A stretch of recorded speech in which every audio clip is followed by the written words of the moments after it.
Bismillahirrahmanirrahim. Assalamualaikum warahmatullahi wabarakatuh. Alhamdulillahi rabbil alamin. Wassalatu wassalamu ala sayyidina Muhammadin wa ala alihi wa sahbihi ajma'in. Sahabat pencinta Al-Quran yang dirahmati oleh Allah Subhanahu wa ta'ala, pada pertemuan kali ini berjumpa lagi bersama saya di channel Belajar Ngaji Iqra. Jadi untuk kesempatan kali ini kita akan melanjutkan belajar mengajar di surah Surah Thaha halaman 318 juz 16. Jadi kita simak sama-sama supaya tidak kesilapan dan kejanggalan waktu membacanya ya. Jadi kita akan belajar pada malam hari ini cuma satu halaman, jadi mohon ditonton sampai habis ya.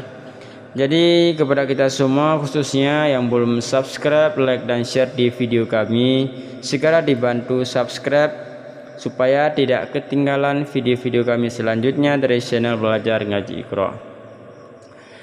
Dan semoga apa yang kita baca pada malam hari ini semoga menjadi satu keberkahan oleh Allah Subhanahu wa taala ya. Jadi untuk menghematkan waktu langsung saja kita awali membaca ta'awud dan basmalah. A'udzu billahi minasy syaithanir rajim. Bismillahirrahmanirrahim. Fa akhraja lahum ijlan jasadan lahu khuwar faqalu hadza ilahukum wa ilahu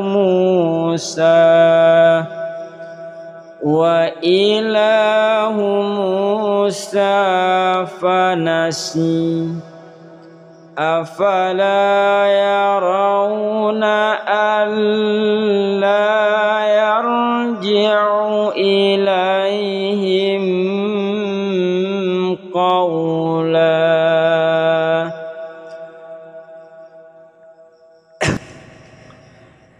wala yamliku lahum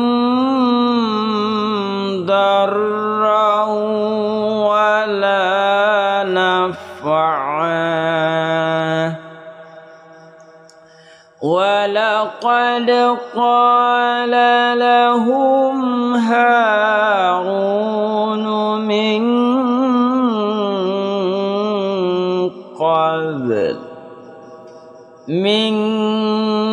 qablu ya qaumi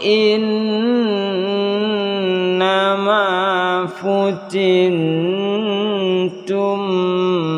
bih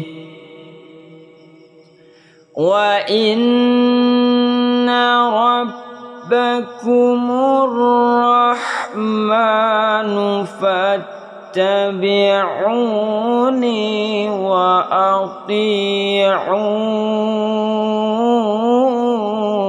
amri. Qalu lan nabraha alaihi akifin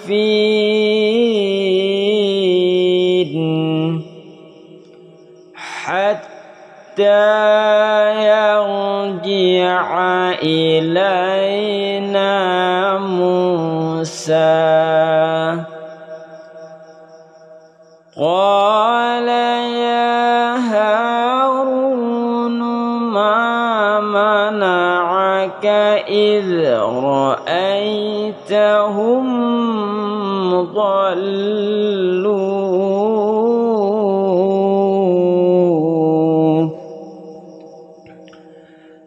alla tattabi'ani afa'asaita amri.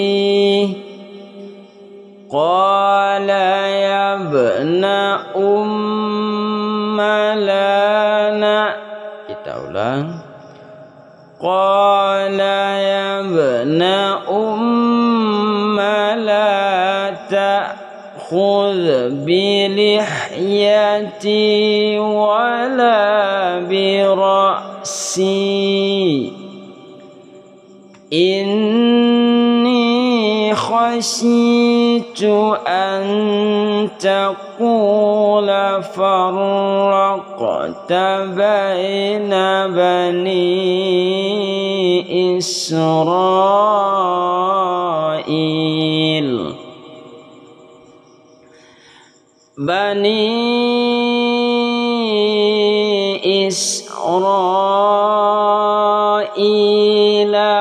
ولم ترقب قولي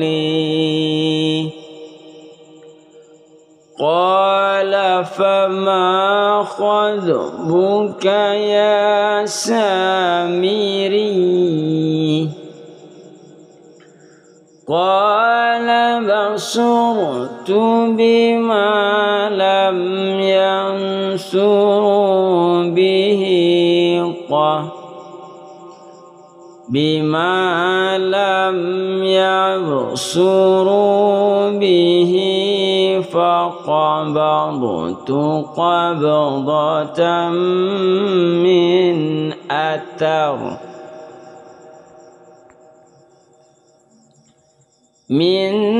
أثر الرسول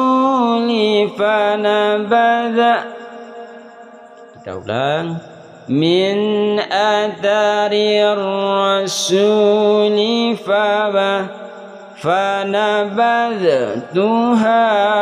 وكذلك سولت لي نفسي قال فاذهب فإن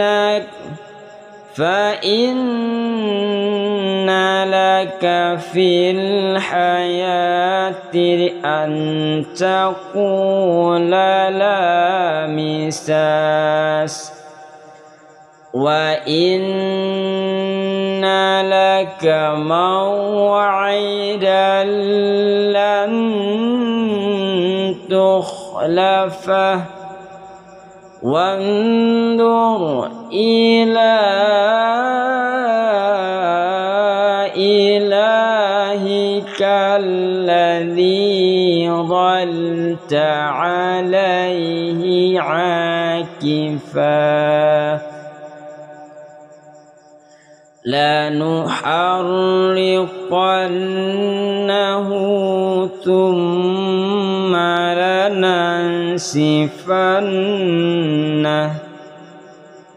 ثم لننسفنه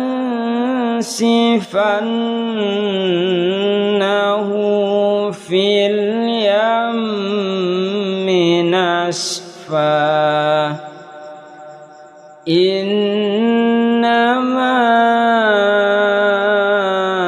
إلهكم الله